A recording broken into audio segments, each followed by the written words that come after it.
Moins d'un an après avoir tourné la longue page de Bourguiba, la Tunisie continue de se réjouir du changement, tentant peu à peu de s'ouvrir à la démocratie.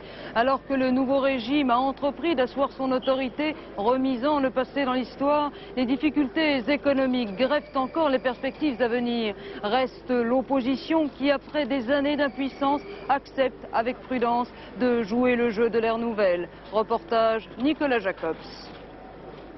Voilà, je suis un garçon de café, mais j'ai confiance à mon président, à mon pays et tout. On est content, on est libre, on fait ce qu'on veut. On n'est pas étranglé par le passé, c'est fini, c'est trop loin.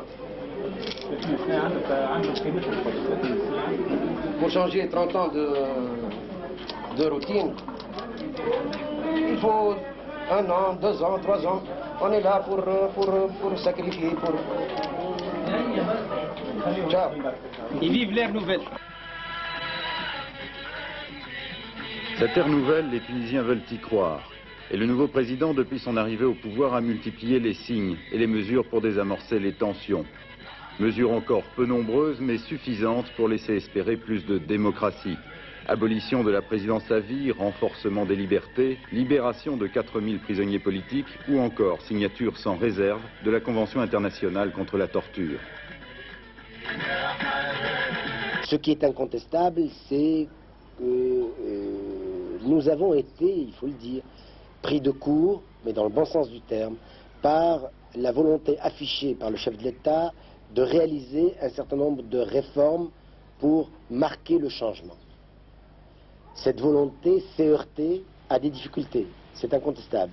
Il y a eu des bavures, il y a eu des limites qui ont été marquées, il y a des blocages, mais pour l'essentiel, nous pensons, et ce n'est pas des propos de courtisans, c'est la réalité que nous vivons, nous pensons que pour l'essentiel, les choix qui ont été faits constituent de bons choix. Deux images qui impressionnent les Tunisiens. La première, Rached Ghannouchi, le leader du mouvement de la tendance islamiste, condamné à la prison à vie sous Bourguiba. Bien qu'il soit en résidence surveillée et que son mouvement ne soit toujours pas reconnu, mais seulement toléré, il est aujourd'hui sorti de prison. La deuxième image, il y a 3 jours, Ben Ali reçoit les représentants des partis politiques tunisiens. Une première dans une vie politique marquée depuis 30 ans par le régime du parti unique. Le multipartisme existe, en fait, mais nous ne sommes pas encore tout à fait sortis du régime du parti unique. Il y a toujours cette confusion entre l'appareil de l'État et l'appareil du parti, l'accaparement des masses médias audiovisuels par le parti unique. Il y a toujours un certain... On a fait des pas, c'est vrai.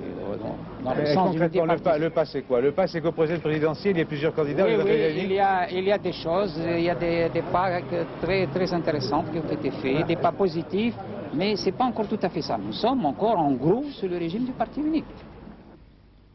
L'ouverture va se jouer également sur le champ économique. Un champ aride, stérilisé cette année par la sécheresse. Les récoltes ont été catastrophiques, faisant flamber les prix de certaines denrées, alors que les salaires restent bloqués à un niveau très bas. Et chacun, ici, se souvient de la révolte du pain en 1984 et remarque que la météo, elle, n'a pas voté pour le 7 novembre.